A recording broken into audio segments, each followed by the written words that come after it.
Alright guys, welcome to a new Nashville Masterclass. I am your host, James Cthulhu May, and today we are going to get into a subject that I've been getting a lot of messages about, and that's how to break the chains of methadone addiction.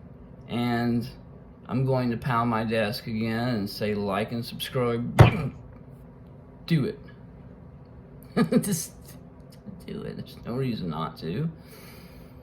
So, methadone was first synthesized in Germany between 1937 and 1939. Its name was Palamidon, and contrary to a popular myth, it was not called Dolafine after Adolf Hitler. It wasn't called Dolafine until 1947 when Eli Lilly introduced it into the United States. What happened was the Germans first synthesized the methadone because the Allied forces had cut their supply of opium and therefore morphine and codeine. Methadone is really difficult to get off of because it has a very long half-life. It can take up to 6 months to fully detox and start feeling better from methadone. It is probably hands down the hardest drug to get off of. It attaches itself to the opioid receptors and will keep other opiates from attaching, and that's why it's used for addiction and still is today.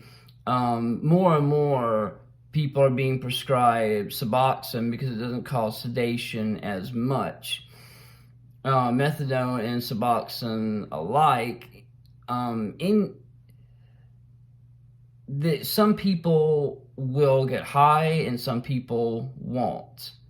I am someone that cannot get high from Suboxone, but my favorite thing is methadone. It's the first thing I was ever addicted to. It lasts 24, unlike other opiates, it lasts 24 hours.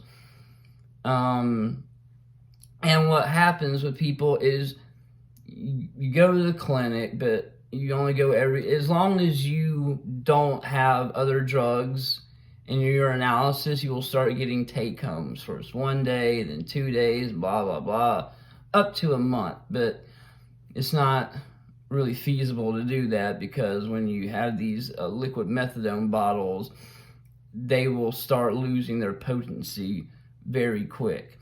But it becomes a culture in of itself, right? So we go to the methadone clinic and we have nothing but other addicts going there.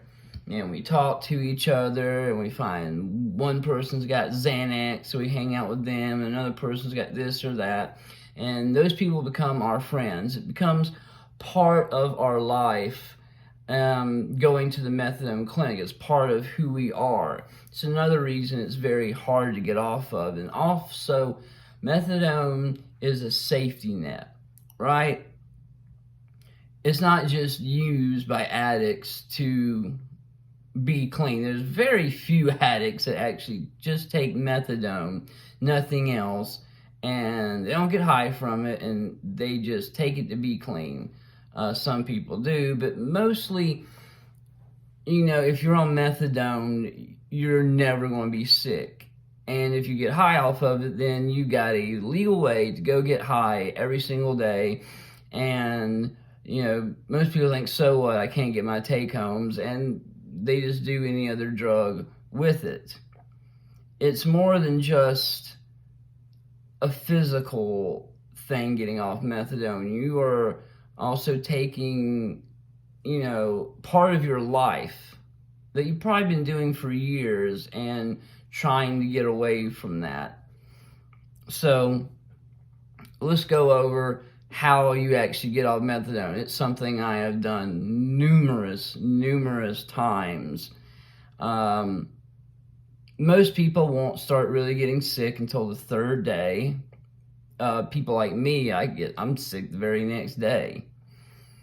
But it really doesn't start kicking into gear for about 5 or 6 days. That's when you really start feeling it. And the weird thing about methadone is I feel sick coming off 10 milligrams as much as I feel sick coming off 120. Now, most states have caps now on how much they can give you. But back in my day, there were no caps, especially in Alabama.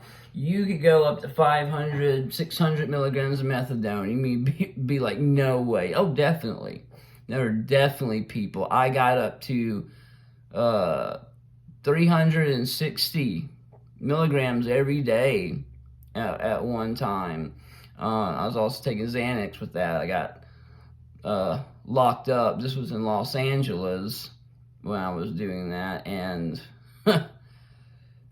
wow, I remember smashing my head against the door trying to knock myself out. And I'm not the only one who's done that. I've heard other addicts, they said they did the same thing. Methadone, unlike morphine or heroin, is not going to cause you to throw up. It's going to cause nausea. It's going to cause a lot of diarrhea, and you're not going to sleep. You're not going to sleep for a long time. So one thing to think about before going into this is be prepared to not sleep. One of the hardest things is trying to fight for sleep. Trying to fight for sleep. You just give up that idea.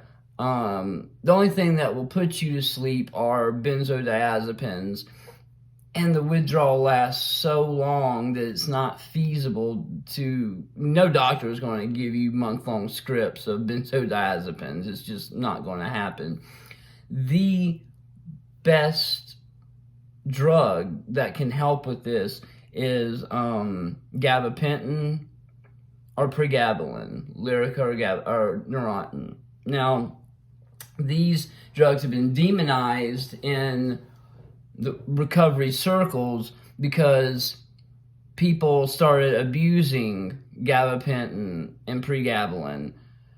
It can definitely get you high. It's very different from opiates.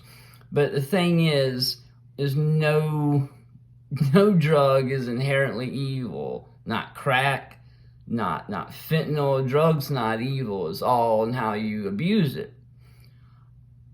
I would not dare try to come off of methadone without gabapentin or pregabalin. I'm going to put it like that. I don't care who says what, because if you're trying to do it without gabapentin or pregabalin, you probably are not going to do it because it just goes on so long. With gabapentin, it seems that you will get over the withdrawals much quicker. It's going to be over a month, right, before the pregabalin or gabapentin starts working.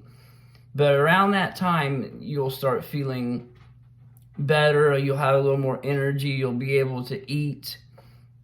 And if you don't get your gabapentin, then the withdrawal symptoms come right back. I would stop the gabapentin about 6 months after. You'll be fine, and it's better not to try to stay on that for a long time. So during this month, okay, what am I going to do during this month? You need to make a little nest.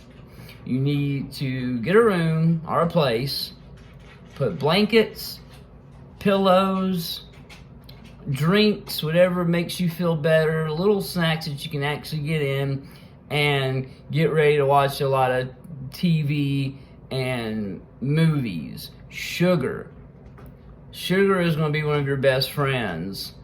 It'll help with the withdrawal symptoms. It really will. Just sucking on chocolate. It's a really good thing to do. Soda. Don't even worry about trying to get healthy this first month, because you need to be focused on just getting through this. Going out in the sunshine will help you. If it's winter, I've withdrawn completely through winter. It can be done. Summer is the best time to go outside because you're going to get cold. You're going to get really cold with methadone. You're going to want to go outside. and get warmed up. You're not going to be able to move much. If you're watching this and you're watching it because a loved one is about to go through withdrawals, I'm going to tell you, don't try to make them do anything, especially for the first 2 months. Even if they got gabapentin. If they don't, I wouldn't bother them for 3 or 4. But during this first month and a half, even with gabapentin, they're not going to be able to do much of anything. It's going to be very hard to even walk, to even eat. Chocolate milk, it's very hard to eat. So drinking chocolate milk, getting in some fat and calories is a great thing. If you can, I would get, if you don't have a blender or a small, just anything that can make shakes, I would get one and make protein shakes. Light protein, you don't need something like weightlifters at, 60 grams per serving. Get you something that's only, like 25, just to build up. Put in the smoothie, throw in some bananas, chocolate milk, and also fruit. Fresh fruit, frozen fruit. You can get frozen chunks of pineapple, apples, berries. Get you some grape juice, orange juice, and some kale or some baby spinach.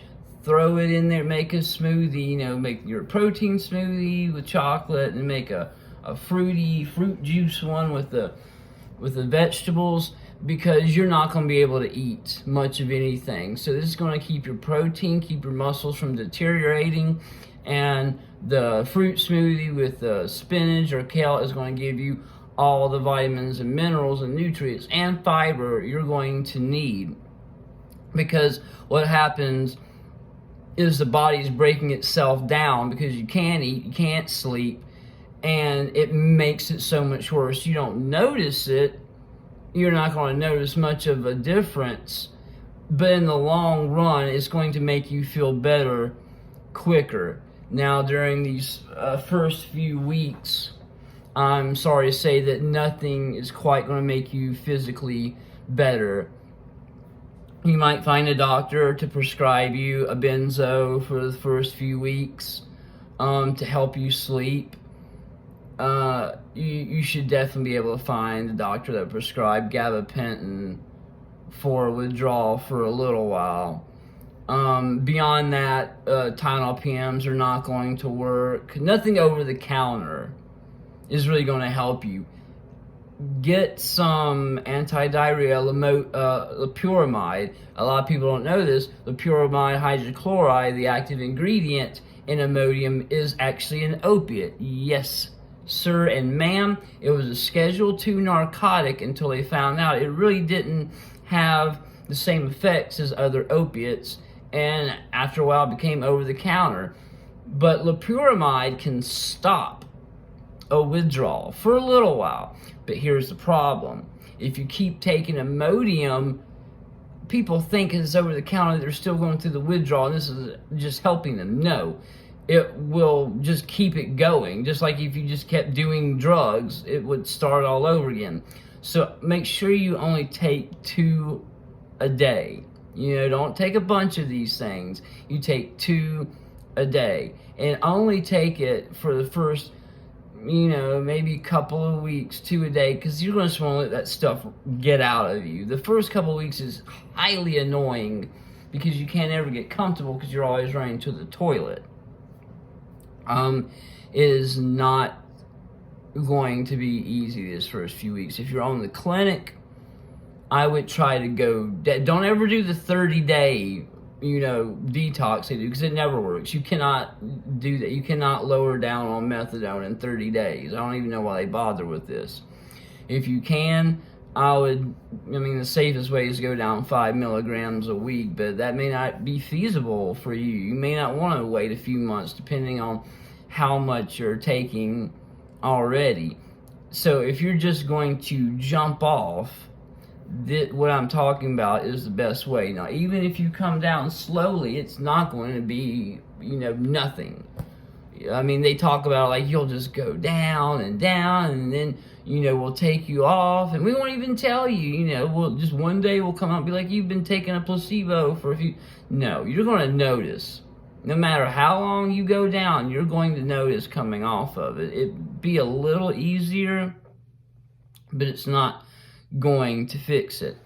Another thing, stay in your house and get rid of all numbers of people at the clinic, because it's going to be real easy to try to jump back in it or try to get other drugs. Do not try to take rate opiates like hydrocodone or oxycodone.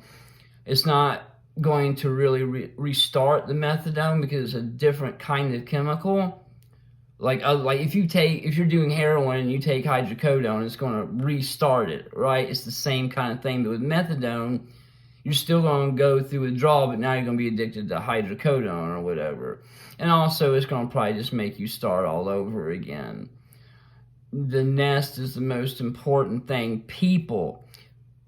Invite people over. Be around people. The worst thing is loneliness. And if you're watching this, it doesn't matter how many years it's been since I uploaded this. You can put a comment in, or my email is on the description on my channel. You can email me and I'll talk to you. I'll help walk you through it. It's not an easy thing to do. It's really hard on your own. It makes all the difference just to talk to people. Get someone that will just listen to whatever crap you got to say and will deal with it, because you're going to want to talk a lot.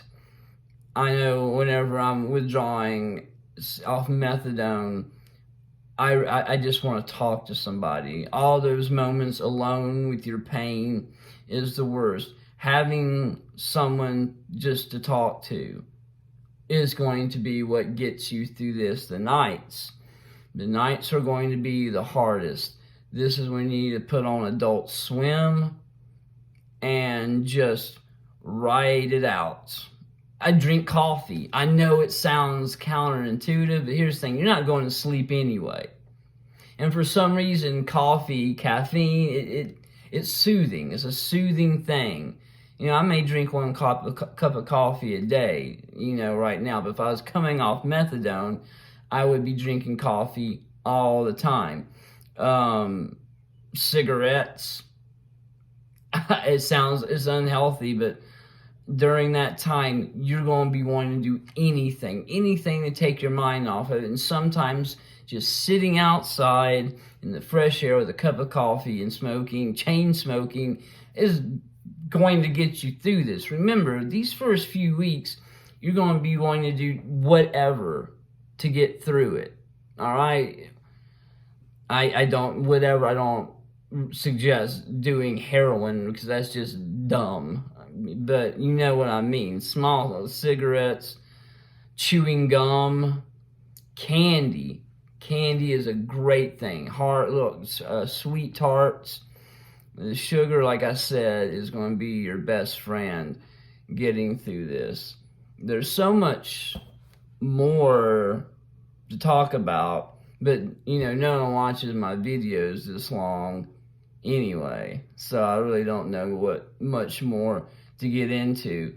If you want more specifics on anything I've talked about, you can just let me know in the comment and I'll make a video about it. Methadone is going to take a long time, and it's definitely doable. It sounds like it's going to be worse than what it really is. I've seen people come off 500 milligrams in jail with nothing.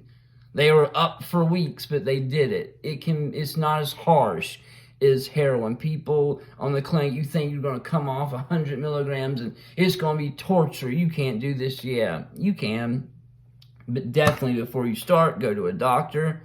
Try to get clonidine, blood pressure. That'll help you get to sleep. It's only going to work for a little while. Benzos for the nighttime. And let someone else give you the benzos. You know good and well that if you have a bottle of Valium, you're going to try to eat all of it in the first few days and then you're going to be out. Definitely get gabapentin. Make your nest. Pillows, heating pad, heating blanket, pillows, blankies, your favorite movies, your phone, your tablet, your computer. Make a couple ones, one in the bedroom, one on the couch in the den. Make one outside. Put flat, you're going to want to see nice things. Make sure you clean your house and your room before this, because you're not going to be able to when you're sick. And seeing dirt, grime, and nastiness when you're withdrawing is a killer. It's going to make you just want to forget the whole thing. And you're going to want to talk to people. And if you need me to talk to, shoot me an email, put it in the comments. I want to have a thing when I get enough subscribers where you can always go on my channel on any video and just ask for help, and there'll be somebody there. But yeah, methadone's a hard one to get off of, but these little tricks will get you through it. It's different from other opiates and any other drug because it takes so long to get through, but the gabapentin is going to be what cuts it short.